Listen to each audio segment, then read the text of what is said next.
بسم الله الرحمن الرحيم.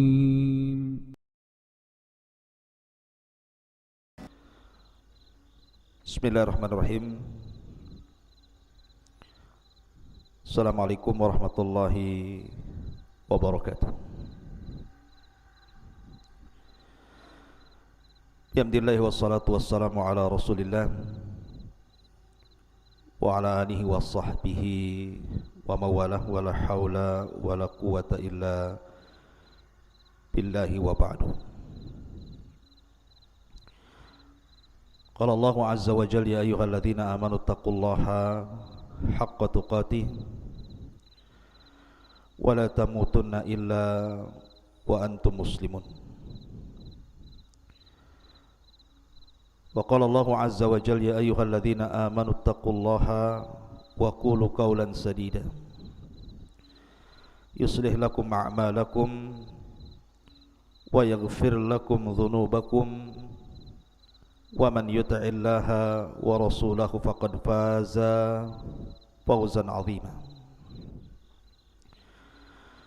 Wa qala sallallahu alaihi wa ala alihi wa sallam man salaka tariqan yaltamisu fihi ilma sahhalallahu bihi tariqan ilal jannah. Ma'asyiral muslimin yang dimuliakan Allah Subhanahu wa taala, insyaallah malam ini kita akan melanjutkan kajian yang kemarin tertunda, di mana malam ini kita akan membahas tentang sejarah tentang Raja Talut dan juga Raja Jalut dan munculnya seorang nabi yang sangat mulia, Nabi Allah Dawud alaihi salatu wassalam. Dan kita ambil pembahasan ini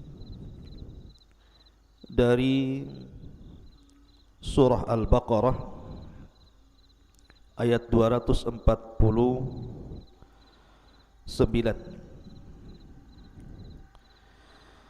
Ma'asyiral muslimin yang dimuliakan Allah Subhanahu wa taala, sebelum saya membacakan surah Al-Baqarah ayat 248,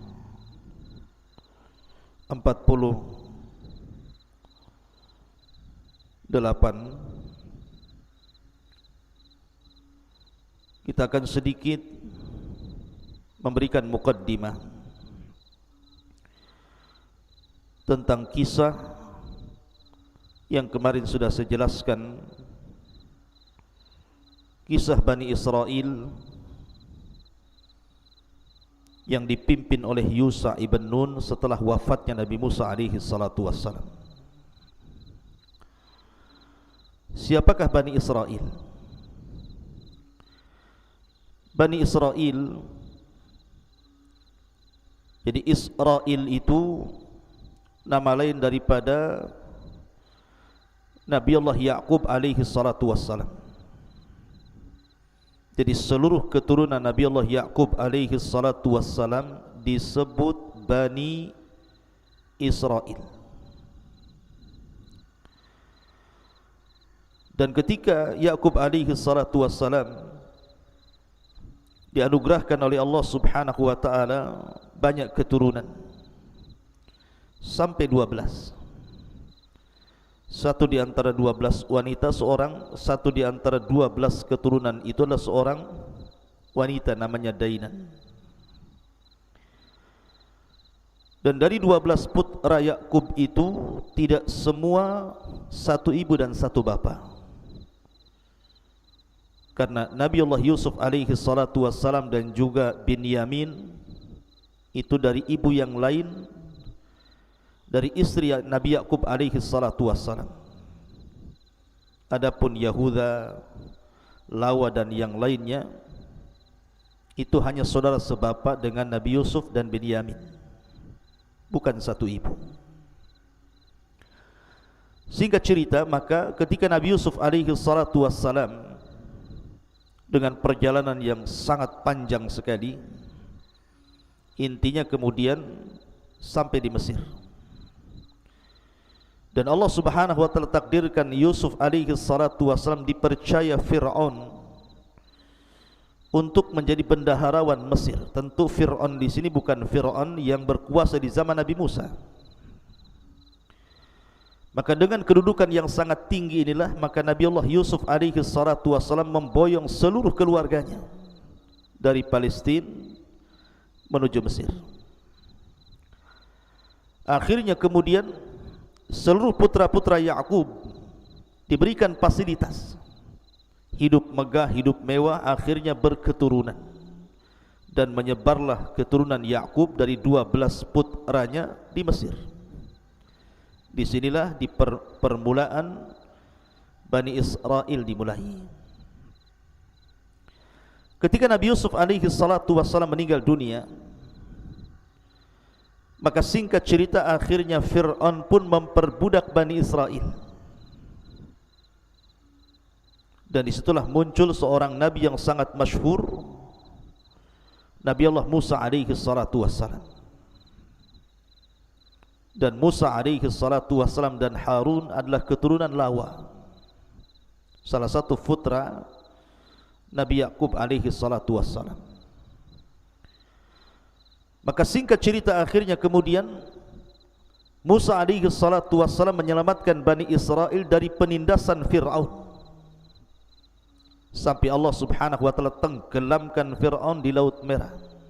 Dan Allah selamatkan Musa dan pasukan Bani Israel berhasil menyeberangi lautan. Ketika kemudian Nabi Musa alaihi salatu wassalam kemudian berhasil menyelamatkan Bani Israel dengan satu tujuan atas perintah Allah Azza wa Jal, menuju Palestina, negeri yang sangat dimuliakan Allah Azza wa Jal. Banyak peristiwa yang terjadi selama perjalanan itu. Akhirnya kemudian ketika Nabi Musa alaihi salatu wassalam hendak memasuki Palestina, akan tapi Palestina itu memang dikuasai oleh orang-orang Amalikoh. Ada yang mengatakan Amalikoh itu penduduk asli Mesir yang menguasai Palestina kala itu, wallahu alam. Atau juga yang mengatakan Farain. Musa alaihi salatu wassalam mengajak Bani Israel untuk berjihad melawan mereka. Akan tapi kemudian Bani Israel tidak mau diajak perang, bahkan mengejek nabinya dan mengatakan idhab anta wa rabbuka faqatila, pergilah kau Musa dan Rabbmu berperang berdua sana, biar kami duduk di sini. Dan ini su'ul adab, buruknya akhlak Bani Israel terhadap Nabi Musa yang sudah menyelamatkan mereka, yang sudah ditampakkan berbagai macam mukjizat kepada mereka. Tapi begitulah Bani Israel dari zaman ke zaman. Akhirnya kemudian karena mereka tidak mau berjihad, Allah Subhanahu wa taala turunkan bala kepada mereka. Apa balanya? Mereka dihidupkan oleh Allah di negeri linglung yang disebut dengan Ardut Tih. Yatihuna fil ardi arba'ina sana. Mereka tidak bisa keluar dari negeri itu selama 40 tahun. Sampai wafatnya Nabi Musa alaihi salatu wassalam beserta saudaranya Harun alaihi salatu wassalam. Nah, setelah kemudian wafat dua nabi yang sangat mulia ini, maka tampuk kenabian dipimpin oleh Yusha ibn Nun yang sudah saya ceritakan kisahnya.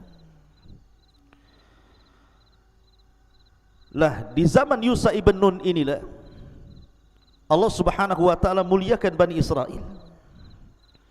Kemenangan demi kemenangan dalam peperangan, melebarkan kekuasaan sehingga Bani Israel betul-betul di atas kehidupan yang sangat layak. Rizki Allah terbentang kepada mereka. Mereka hidup tenang, hidup nyaman, hidup enak di zaman Nabi Yusha alaihi salatu wassalam. Tentu bukan karena prasangka orang-orang Yahudi hari ini dan mengatakan bahwa Kenapa mereka kemudian diberikan kesenangan? Karena mereka mengklaim bahwa mereka adalah sya'bullah, manusia pilihan Allah. Bukan. Siapa bilang anda manusia pilihan Allah? Hai orang-orang Yahudi, anda bukan manusia pilihan Allah. Ketika Allah Subhanahu wa taala memberikan kemenangan di zaman Nabi Yusuf, karena mereka memang kembali kepada Allah. In tansurullaha yansurukum. Kalau kalian menolong agama Allah, Allah akan tolong kalian. Itu sudah kauni namanya, takdir kauni.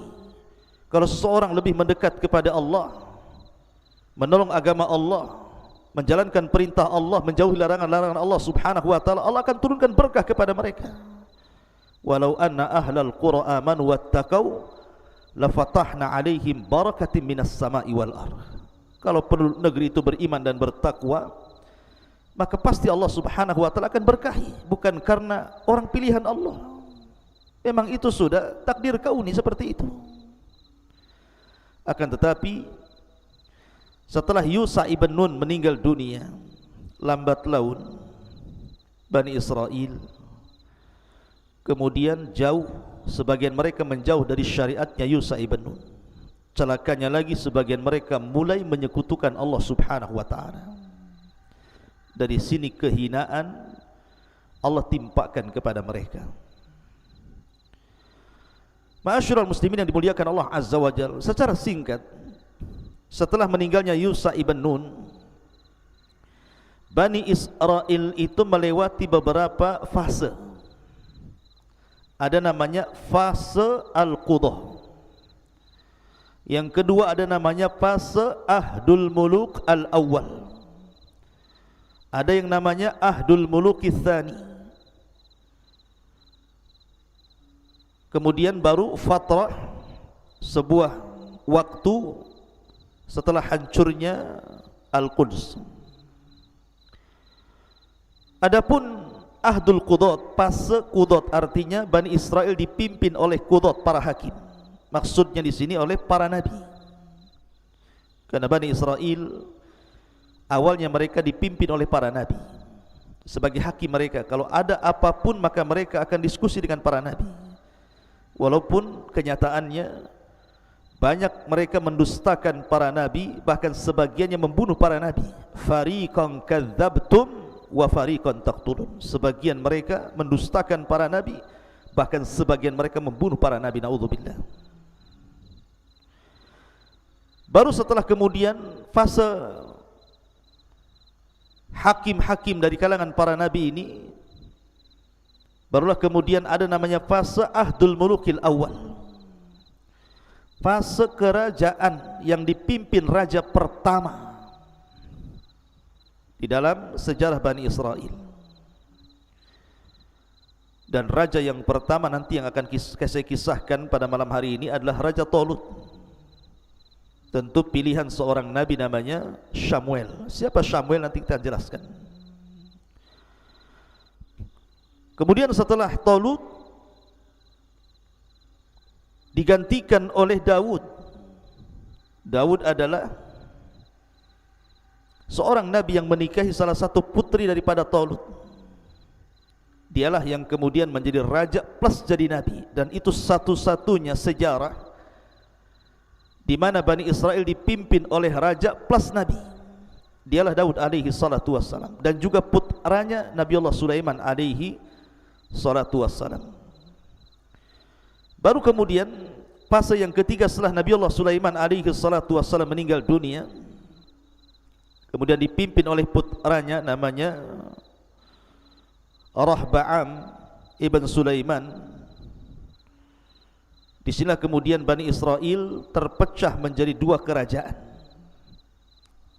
Ada kerajaan di sisi selatan yang disebut dengan kerajaan Yahuda, tentu dengan Yerusalem sebagai ibu kotanya. Dan ada kerajaan di sisi utara yang disebut dengan kerajaan Israel dengan Samaria sebagai ibu kotanya.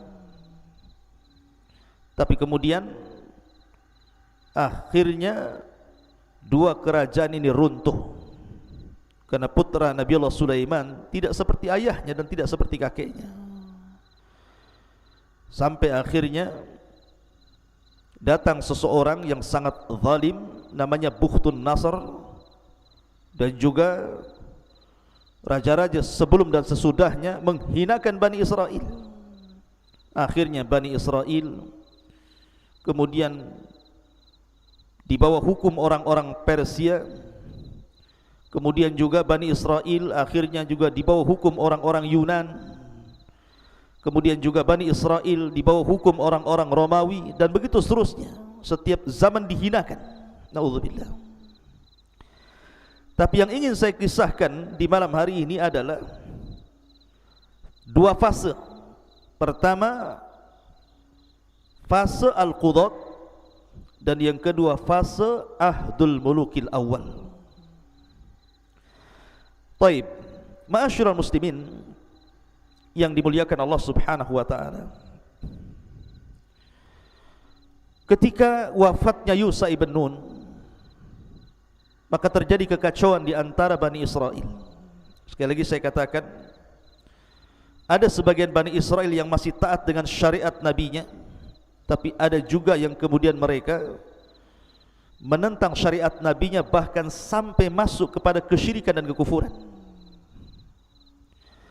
Dari sini Allah Subhanahu wa taala menurunkan kehinaan kepada Bani Israel setelah sebelumnya Allah jayakan, karena mereka mulai menjauh dari syariat Allah Azza wa Jal, mulai menjauh dari perintah Allah, dan mulai melakukan larangan-larangan Allah Subhanahu wa taala.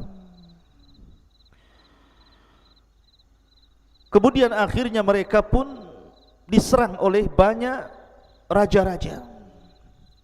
Banyak yang kemudian negara-negara menyerang Bani Israel. Yang sangat masyhur tentu adalah Bukhtun Nasr yang menghancurkan Palestina sehancur-hancurnya, dan sudah saya kisahkan ceritanya.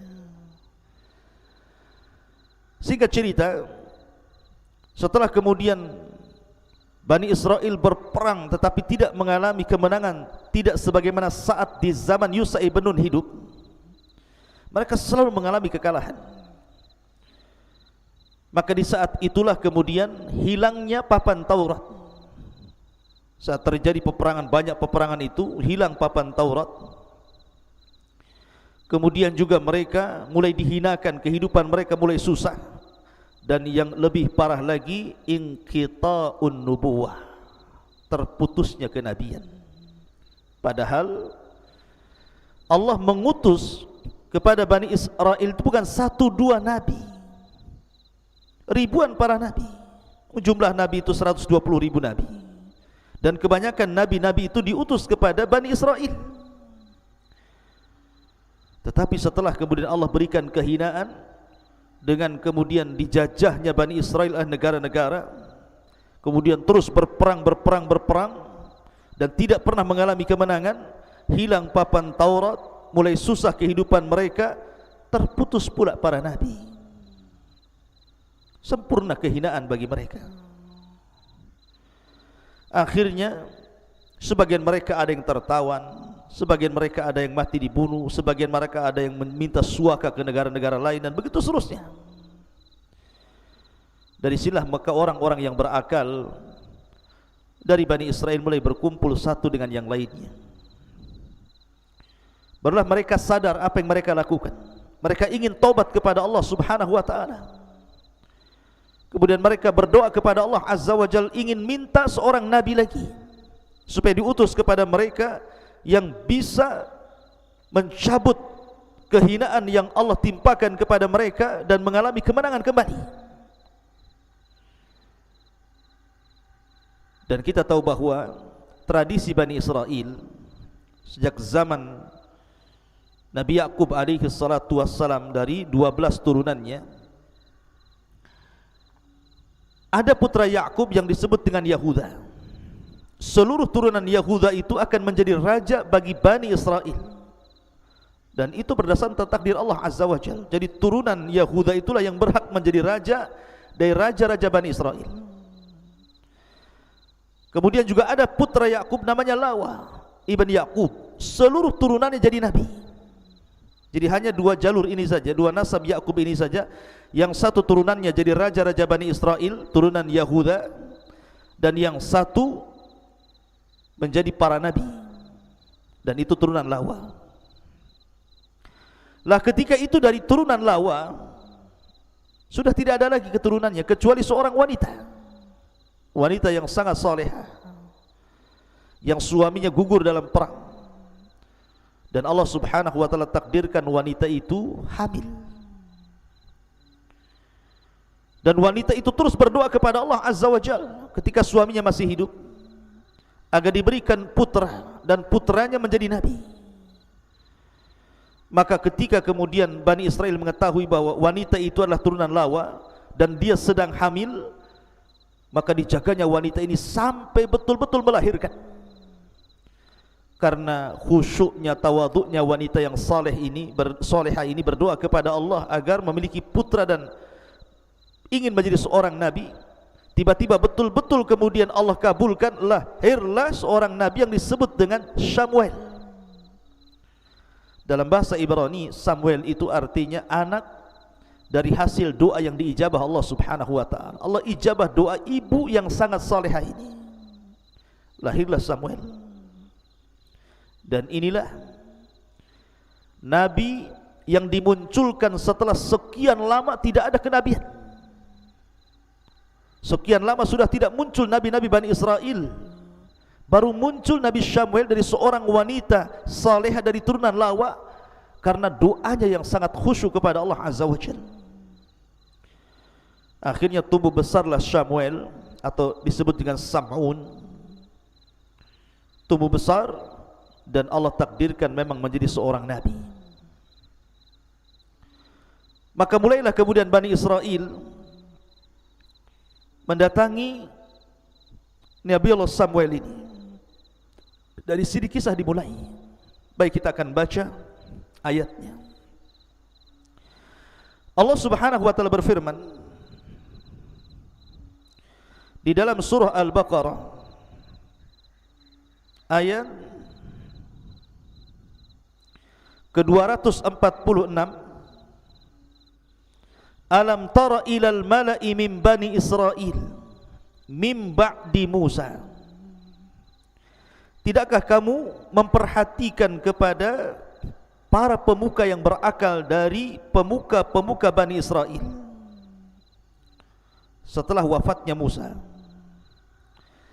Idh qala lahum linabiyyin lahum mub'ath lana malikan nuqatil fi sabilillah. Mereka mengatakan kepada Nabi Samuel, ib'ath lana malikan, wahai Nabi Allah Samuel, kirimkan kepada kami seorang raja, pemimpin perang, agar Allah Subhanahu wa taala kembali memenangkan kita, memberikan kehidupan yang layak bagi kita, dan agar Taurat dikembalikan, dan kami siap berperang di jalan Allah Subhanahu wa taala. Tapi lihat jawaban Nabi yang bijak ini. Qala hal asaitum in kutiba alaikumul qitalu alla tuqatilu. Jangan-jangan jika diwajibkan kepada kalian untuk berperang, kalian pula tak mau perang. Subhanallah. Samuel mengingatkan kakek buyut mereka di zaman Nabi Musa. Ketika Musa hendak membebaskan Palestina, apa kata kakek buyut mereka dari Bani Israel ini? Idhab anta wa rabbuka faqatila. Pergi kau sana wahai Musa, ajak Tuhanmu perang berdua sana, biar kami duduk-duduk di sini, kita nonton siapa di antara kalian yang menang dan siapa di antara kalian yang kalah. Naudzubillah. Su'ul adab. Makanya Nabi Samuel mengingatkan soal itu. Tapi mereka sungguh-sungguh dan mengatakan, qalu wa ma lana alla nuqatila fi sabilillah wa qad ukhrijna min diyarina wa abnaina. Dan mengapa kami tidak akan berperang bersamamu dan raja yang kau pilih di jalan Allah Subhanahu wa taala, sedangkan kami sudah diusir dari kampung halaman kami, kemudian dipisahkan dari anak dan istri kami yang menjadi budak-budak tawanan musuh-musuh kami. Seolah-olah mereka sungguh-sungguh ingin berperang. Kami tidak sebagaimana nenek moyang kami. Tapi lihat bagaimana Allah Subhanahu wa taala menjawab, falamma kutiba alaihimul qital tawallaw illa qalilan minhum wallahu alimun bizzalimin. Tetapi ketika diwajibkan kepada mereka perang, mereka berpaling. Ya, kebiasaan mereka suka berpaling, suka merobek perjanjian, kecuali sebagian kecil dari mereka. Dan Allah maha mengetahui, artinya mengetahui kondisi mereka, orang-orang zalim itu. Wallahu alimun bizzalimin. Dan Allah maha mengetahui terhadap orang-orang yang zalim. Ma'asyiral muslimin yang dimuliakan Allah Azza wa Jalla, mereka terus mengeluh kepada Nabi Samuel agar dipilihkan kepada mereka seorang raja yang akan memimpin mereka. Akhirnya kemudian Nabi Allah Samuel alaihi salam mulai mencari-cari siapa yang layak untuk memimpin Bani Israel. Dan ingat, Samuel nasabnya ada yang mengatakan Samuel itu bin Bali bin Alqamah bin Yarham bin Al-Yahu bin Tahu bin Sauf bin Alqamah bin Mahith bin Ausa sampai kepada Ya'qub alaihi salatu wassalam. Ma'asyiral muslimin yang dimuliakan Allah Subhanahu wa taala, tentu dia turunan Lawi karena dia seorang nabi kan. Tentu dia turunan putra Yakub namanya Lawi. Ma'asyiral muslimin yang dimuliakan Allah Azza wa Jalla, ketika itu ada seorang anak muda yang fakir, yang miskin, namanya Tolut. Ada yang mengatakan Tolut ini bekerja sebagai sakah, tukang mengairi ladang orang, diupah, miskin. Ada yang mengatakan dabbag, tukang menyamak kulit kemudian dijual kulitnya.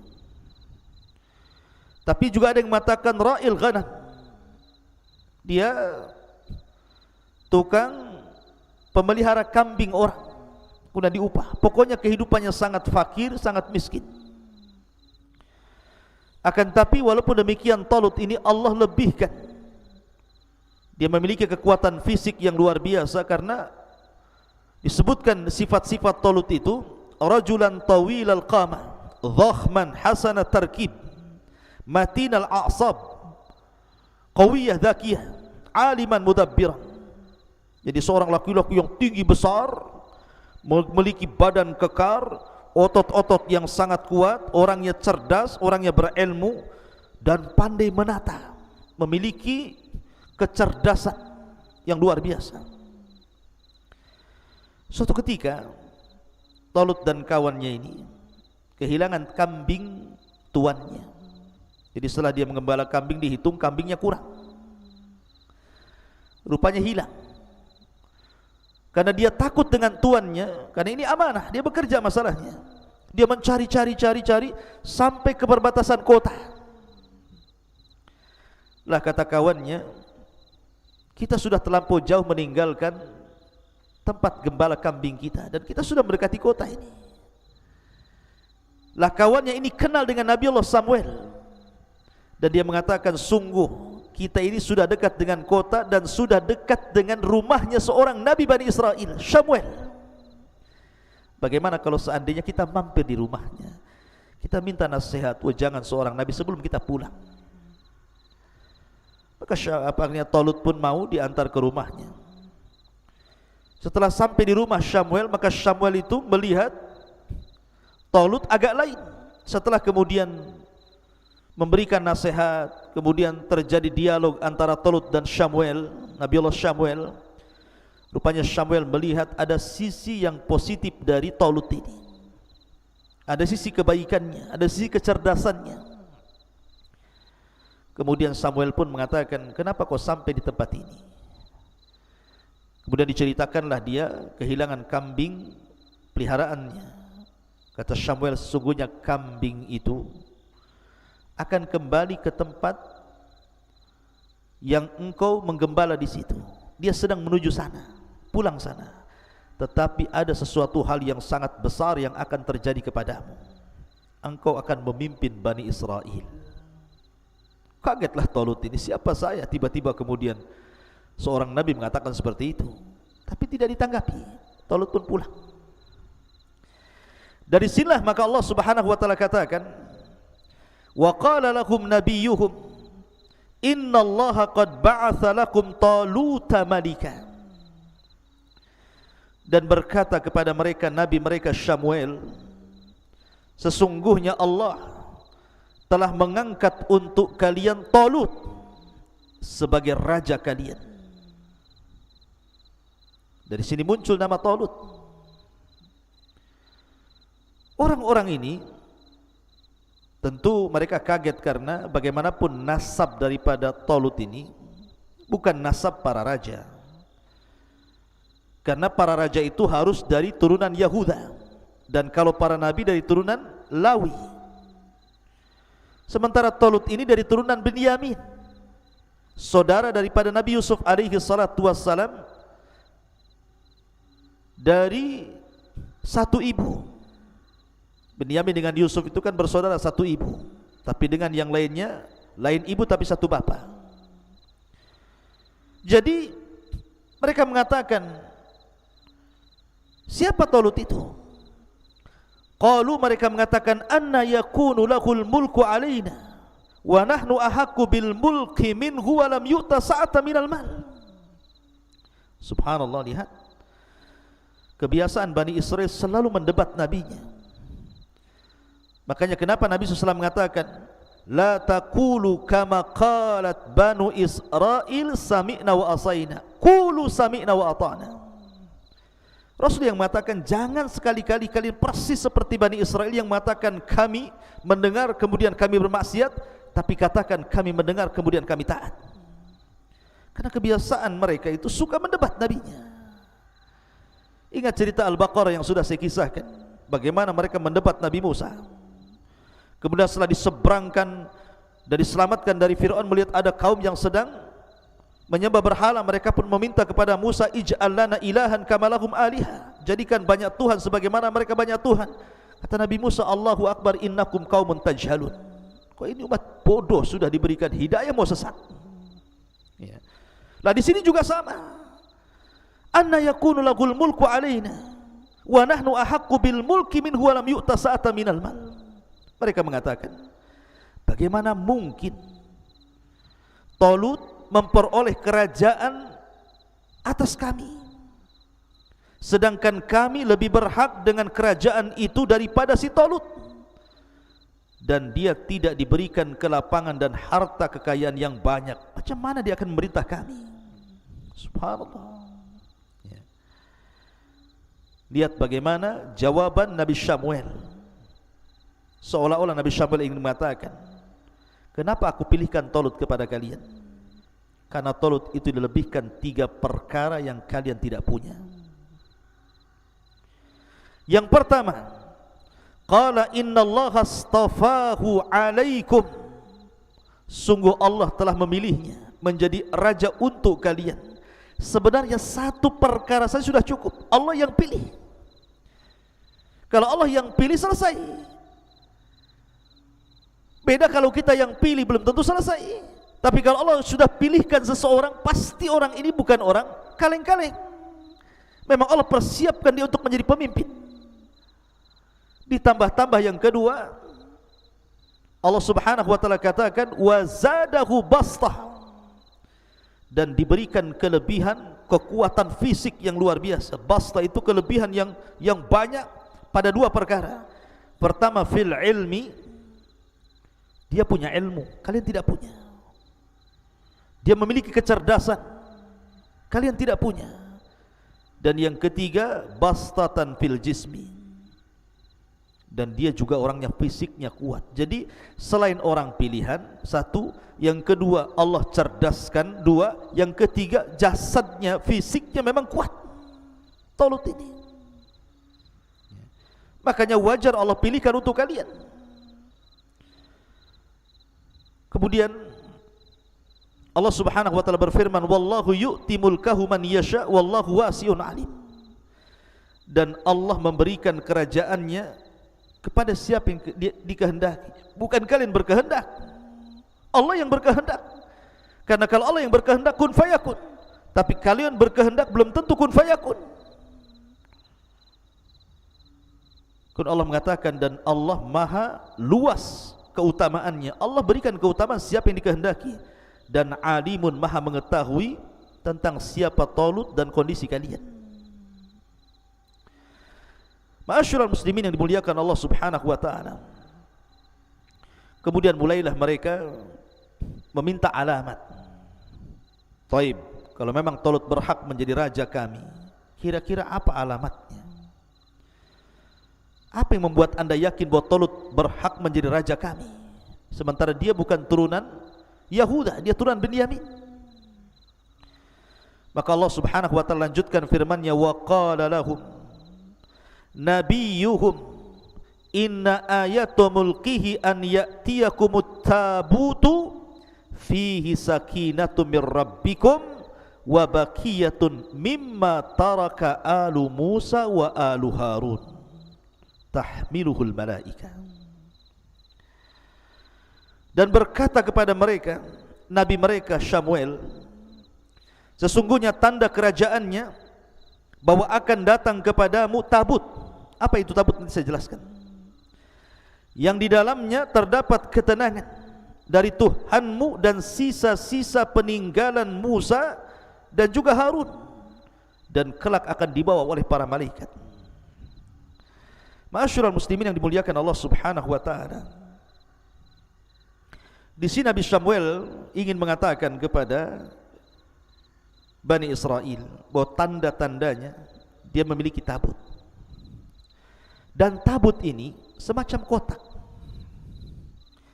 Dulu di zaman Nabi Musa alaihi salatu wassalam, tabut ini adalah tempat penyimpanan papan Taurat. Dan Musa alaihi salatu wassalam selalu membawa papan itu di dalam kotak yang disebut dengan tabut itu dalam setiap peperangan. Dan tabut itu adalah semacam benda yang diberkahi Allah Subhanahu wa taala. Sama di zaman sekarang kan ada benda-benda yang diberkahi seperti Ka'bah diberkahi, air Zam-Zam diberkahi, juga ada waktu-waktu yang diberkahi gitu ya. Maka tabut itu salah satu barang yang diberkahi karena isinya adalah papan Taurat. Dan Musa selalu membawa saat perang, karena papan itu yang dalam tabut itu membawa ketenangan dan membawa kemenangan. Makanya kemudian Nabi Samuel meyakinkan kepada mereka bahwa Talut itu pantas menjadi raja kalian karena dia memiliki tabut yang akan dibawa malaikat dan akan diserahkan kepadanya. Akhirnya kemudian, singkat cerita, setelah Nabi Samuel berdoa kepada Allah Subhanahu wa taala, Allah kirimkan malaikat kemudian mengambil tabut. Sebenarnya di mana tabut ini?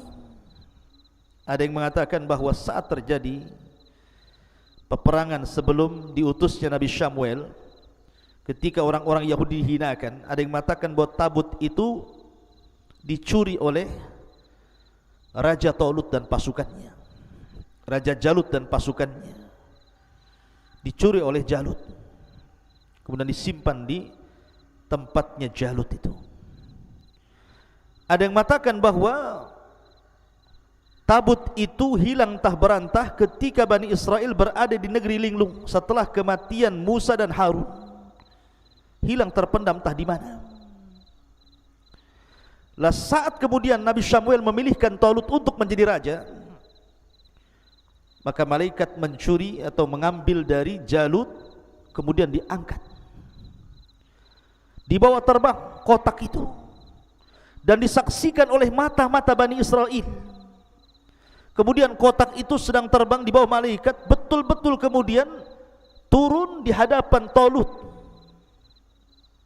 Dan ada yang mengatakan bahwa malaikat mengambil dari galian-galian ardutih, kemudian diangkat, kemudian dibawa terbang, kemudian diletakkan di depan Talut, menunjukkan ini tanda-tanda bahwa dia adalah seorang raja pilihan Allah berdasarkan keterangan Nabi Allah Samuel alaihi salatu wassalam. Barulah mereka yakin bahwa Talut adalah raja mereka. Karena dengan adanya tabut, yang isi tabut disebutkan dalam Al-Quran di sini adalah fihi sakinatun. Tabut itu membawa sakinah, ketenangan. Ada yang mengatakan sakinah di sini adalah arihun, sebuah angin yang menghembus badan-badan pasukan Bani Israel, kemudian membawa ketenangan. Maksudnya tiba-tiba keberaniannya lebih, tidak memiliki rasa takut dan punya optimis kemenangan. Ada yang mengatakan bahwa sakinah di sinilah ruh minallah tukallimuhum, ada ruh dari Allah Subhanahu wa taala, malaikat utusan Allah, kemudian mengajak mereka bicara, menjanjikan kemenangan kepada mereka sehingga mereka tenang. Ada yang mengatakan bahwa ketenangan di sini adalah rahmat yang Allah turunkan dan juga waqar, ketenangan yang Allah anugerahkan kepada mereka. Adapun di dalam kotak itu, kalau di masa Nabi Musa kan cuma papan Taurat saja, karena Musa sudah meninggal. Maka dalam kotak itu bukan hanya papan Taurat, tetapi tongkatnya Nabi Musa juga ada di situ. Tapi tongkat itu tentu tidak berfungsi lagi, karena itu mukjizat khusus Nabi Musa, tidak bisa dipakai oleh Bani Israel. Kemudian bekas-bekas pakaian Nabi Musa juga ada di situ, dan juga bekas-bekas pakaian Harun. Kemudian beberapa peninggalan-peninggalan Musa dan Harun ada di kotak itu, dalam tabut itu. Makanya kotak itu disucikan oleh mereka dan dianggap berkah. Kalau orang perang bawa kotak itu pasti menang, seolah-olah seperti itu. Setelah kemudian mereka yakin mereka mampu mengalahkan Jalut, ma'asyiral muslimin yang dimuliakan, dengan adanya Talut, maka mereka pun mulai berani. Kalau Allah mengatakan inna fi dzalika laayatan lakum in kuntum mu'minin, sesungguhnya pada yang demikian itu benar-benar terdapat tanda kebesaran Allah bagi kalian jika kamu orang-orang yang beriman. Akhirnya setelah kemudian pasukan disiapkan, Talut mempersiapkan pasukan pilihan, maka Talut pun berangkat membawa pasukan Bani Israel untuk melawan Jalut. Lah ketika itu ada yang mengatakan dalam riwayat, tentu riwayat Israiliyat, bahwa jumlah pasukan yang dibawa oleh Raja Talut ini, dan ini raja pertama di Bani Israel, karena ini masuk pada Ahdul Mulukil Awal, fase kerajaan pertama, sudah tidak dipimpin oleh nabi-nabi lagi, sekarang mulai dipimpin oleh raja sebagaimana apa yang mereka kehendaki. Maka Talut pun membawa pasukan berapa?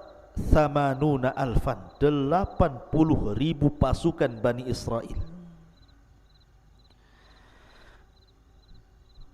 Tetapi tentu Allah Subhanahu wa taala hendak menguji mereka. Dari 80.000 pasukan ini tidak semua ikut terlibat dalam perang. Mereka harus melalui ujian-ujian. Siapa yang pantas menjadi pasukan Talut dan siapa yang tidak pantas. Makanya Allah mengatakan falamma fasala Taluta bil junud qala innallaha mubtaliikum binahar. Maka ketika Talut membawa bala tentaranya yang 80.000 itu, dia mulai menguji ini, tentu atas perintah Allah. Innallaha mubtaliikum binahar. Ingat, Allah akan menguji kalian dengan sebuah sungai. Ada yang mengatakan sungai itu adalah sungai syariah. Sungai syariah ini pemisah antara negeri Urdun dan Palestina, di tengah-tengahnya itu disebut sungai syariah di situ. Kalian akan melewati sungai syariah. Faman syariba minhu falaysa minni wa man lam yat'amhu fa innahu minni illa man ightarafa ghurfatan biyadi. Kata Talut, maka barang siapa yang meminum air dari telaga syariah itu, maka dia bukan pengikutku, dia bukan pasukanku, kembali pulang. Dan barang siapa yang tidak meminumnya, maka dia adalah pengikutku, pasukanku. Illa man ightarafa ghurfatan biyadi, kecuali yang menciduk dengan satu kali cidukan dengan tangannya. Kalaupun harus minum, satu kali cidukan saja. Subhanallah. Ketika betul-betul mereka melewati sungai syariah itu, yang 80.000 orang itu, mereka sudah berjalan jauh, melintasi gurun pasir, gurun Sahara, panas, kering kelontang, bukit, gunung, lembah. Mereka kehausan. Tiba-tiba ada sungai. Coba apa yang ada di benak anda itu? Orang kehausan itu kadang-kadang dari kejauhan disangka sungai, padahal fata morgana. Apalagi betul-betul sungai, kan begitu. Ketika masuk ke dalam sungai, sudah tidak diindahkan lagi perintah Nabi Allah, perintah Raja Talut ini. Enggak dipedulikan. Mereka minum banyak-banyak. Dalam cerita Israiliyat ada yang mengatakan bahwa semakin mereka meminum dengan minum banyak dari sungai itu, semakin haus yang berkepanjangan. Tapi orang yang meminum hanya satu tegukan kemudian berangkat dengan Talut, hilang hausnya. Subhanallah, ini ujian. Ya. Dari 80.000 pasukan itu, rupanya yang minum banyak dari sungai syariah itu 76.000, berarti sisanya hanya 4.000. Awalnya 80.000, kemudian yang minum banyak 76.000, sisanya 4.000 saja. Itulah orang-orang pilihan. Bayangkan, tidak ada setengahnya, tidak ada sepertiganya. Dari 80.000, sisanya hanya 4.000 yang bertahan. Yang 76.000 tumbang. Mereka tidak layak untuk menjadi pengikut dan tentara Talut rahimahullahu ta'ala. Maka Talut pun hanya membawa 4.000 pasukan ini. Maka Allah subhanahu wa ta'ala kemudian memberikan ujian yang kedua. Falamma jawazahu huwa walladhina amanu ma'ah. Ketika dia Talut menyeberangi sungai itu dan orang-orang yang beriman yang bersamanya, qalu, mereka berkata, la taqatana al-yawma bijaluti wa junudi. Nampaknya kami tidak kuat lagi pada hari ini wahai Talut melawan tentara Jalut yang sangat kuat. Subhanallah, ini 4.000 pasukan nih, padahal sudah pilihan nih. Ketika betul-betul melihat Jalut dan tentara yang sangat kuat, yang sangat banyak, mulai ciut dari 4.000 ini. Ini ujian kedua nih. Rupanya apa yang terjadi? Ketika berjumpa dengan Jalut dan pasukannya, berpaling 3.686 orang. Sisanya hanya 314 orang. Jadi sisa tentara pilihan itu cuma 314 orang dari 80.000.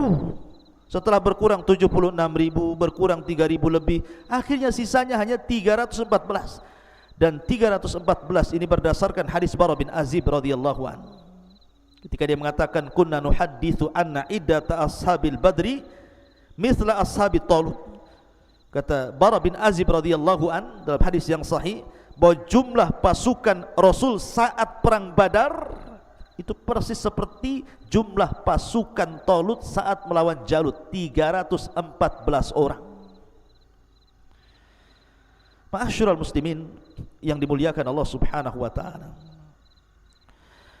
Kemudian orang-orang yang masih teguh, yang 314 orang ini mengatakan, qala alladziina yadhunnuna annakum mulaqullah kam min fi'atin qalilatin ghalabat fi'atan katsiratan biidznillah wallahu ma'as sabirin. Maka orang-orang pilihan yang sisanya hanya 314 orang ini mengatakan, berkatalah mereka yang sangat yakin bahwa mereka akan berjumpa dengan Allah, betapa banyak kelompok yang kecil mampu mengalahkan kelompok yang besar karena izin dari Allah Subhanahu wa taala, dan Allah beserta orang-orang yang sabar. Dan subhanallah, di zaman Nabi sallallahu alaihi wasallam, apa yang terjadi dengan Talut juga terjadi dengan Nabi sallallahu alaihi wasallam dalam perang Badar. Pasukan Rasul 314 orang, sementara pasukan musuh 1000 lebih. Tapi betapa banyak kelompok yang kecil mampu mengalahkan kelompok yang besar karena izin Allah Subhanahu wa taala. Begitu yakinnya mereka. Ma'asyiral muslimin yang dimuliakan Allah Azza wa Jalla. Kemudian Allah mengatakan, walamma barazu li Jalut wa junudi qalu rabbana afrigh alaina sabran wa thabbit aqdamana wansurna 'alal qaumil kafirin. Dan ketika mereka maju melawan Jalut dan tentaranya yang sangat kokoh dan kuat itu, orang-orang yang tersisa hanya 314 orang pilihan ini mengatakan, berdoa kepada Allah, Rabbana afrigh alaina sabra, ya Allah limpahkan kepada kami kesabaran. Minta sabar. Ini pasukan banyak, kalau tidak sabar berpaling mereka. Wa tsabbit aqdamana, kokohkan langkah-langkah kami, jangan berpaling.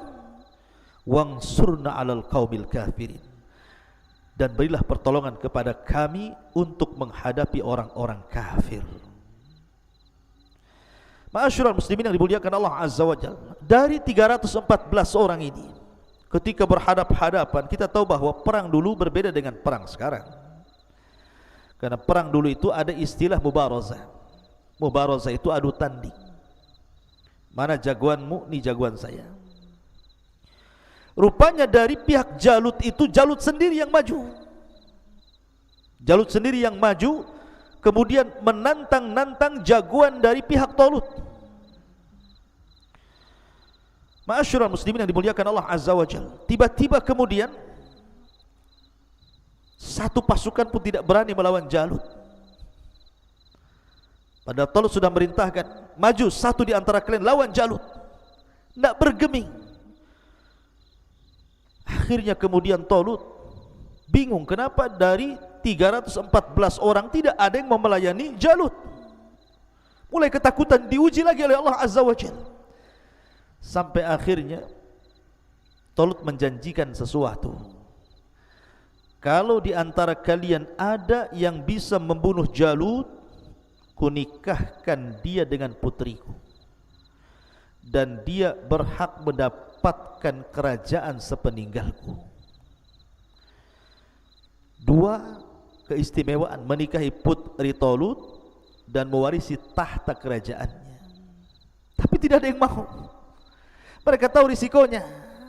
Walaupun ini hadiah besar, kalau harus mati konyol buat apa? Enggak jadi nikah, enggak jadi raja kan itu. Tapi Allah takdirkan, dari 314 orang ini ada anak yang paling muda, yang paling kecil di antara mereka, baik perawakannya atau usianya. Disinilah muncul nama Daud alaihi salatu wassalam. Ma'asyiral muslimin yang dimuliakan Allah Azza wa Jalla, sebenarnya dalam kisah yang lain, Nabi Daud ini sudah diprediksi oleh Samuel ketika dia berdialog dengan Raja Talut dan mengatakan, wahai Talut, sesungguhnya dalam pasukanmu itu akan ada seseorang yang akan membunuh Jalut. Kata Raja Talut, bagaimana caranya? Kemudian dia mengeluarkan baju besi. Pakaikan baju besi ini kepada salah satu pasukan. Siapa yang cocok dengan baju besi ini, maka dia yang akan membunuh Jalut. Semua tentara mencoba baju besi itu, tapi Talut tidak berbicara soal kemenangan, soal pembunuhan Jalut. Hanya pakailah baju besi ini. Dipakai pada satu tentara, tidak cocok. Dipakai lagi tidak cocok. Dipakai lagi cocok. Terakhir rupanya cocok kepada badannya Nabi Daud alaihi salatu wassalam. Dengan sebab itulah Daud membunuh Jalut.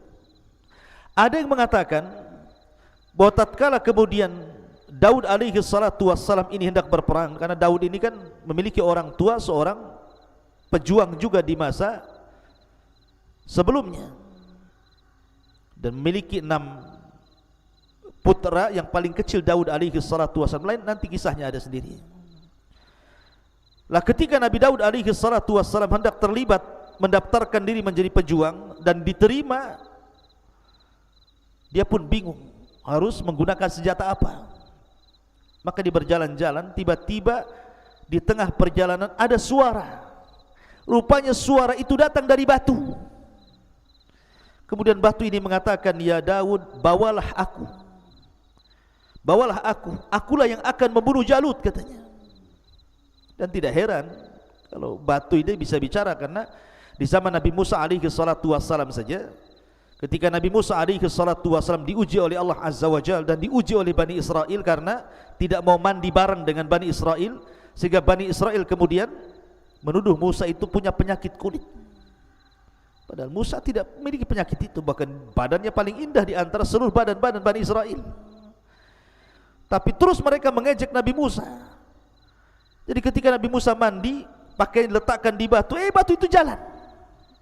Dikejar-kejar Nabi Musa, dan auratnya nampak kala itu. Rupanya batu itu terus berjalan melintasi Bani Israel yang sedang mandi. Barulah mereka melihat jasadnya, fisiknya Nabi Musa.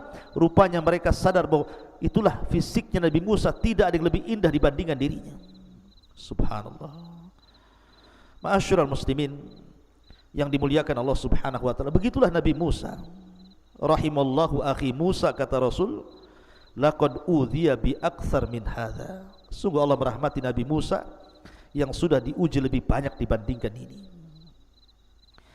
Ma'asyiral muslimin yang dimuliakan Allah Azza wa Jalla, akhirnya kemudian Allah Subhanahu wa taala mengatakan, fahazamuhum biidznillah wa qatala Dawud Jaluta wa atahu Allahul mulka wal hikmah wa 'allamahu mimma yasha. Maka mereka pun mampu mengalahkan Jalut. Pasukan Talut mampu mengalahkan Jalut dengan izin Allah. Semua kemenangan atas izin Allah. Dan Daud, dari sinilah muncul nama Daud. Dan Daud membunuh Jalut. Kemudian Allah memberinya kerajaan dan hikmah, dan mengajarinya dari apa yang ia kehendaki. Jadi ketika kemudian Talut meminta kepada pasukannya lawan Jalut, tidak ada yang berani. Rupanya Daud ini berani, dia maju ke depan hanya dengan membawa ketepel dan batu yang di tangannya. Ketika Jalut mengatakan, abrizu ilayya man yuqatiluni, tampakkan kepadaku siapa yang akan adu tanding denganku.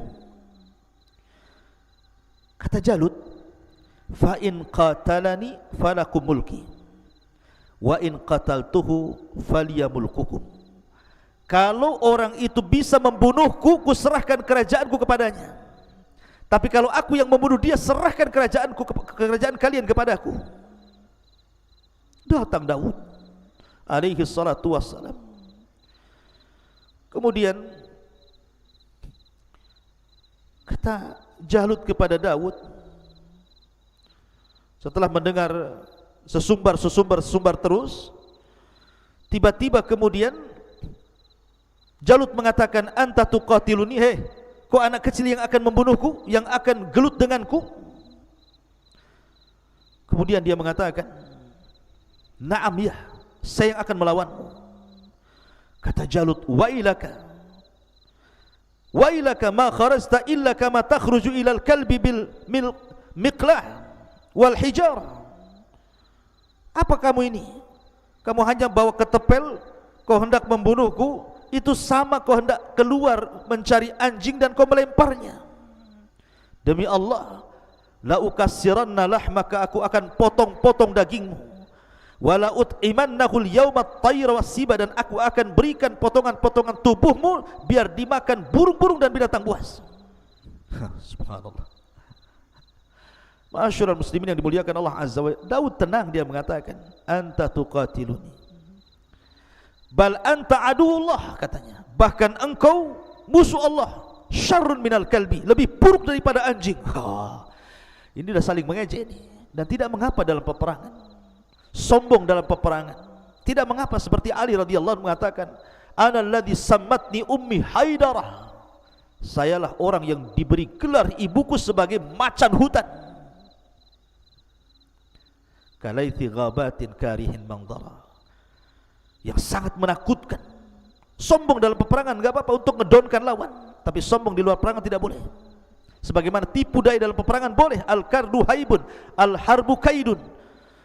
Harb itu, peperangan itu tipu daya, boleh kita menipu, yang penting menang. Tapi di luar peperangan tidak boleh tipu-tipuan. Di sini saling mengejek. Akhirnya kemudian Daud alaihi salatu wassalam hanya mengambil ketepel, kemudian langsung ditujukan ke kepala Jalut. Subhanallah, terkena di antara dua matanya, tembus ke dalam otaknya, langsung tumbang kemudian mati. Allah takdirkan.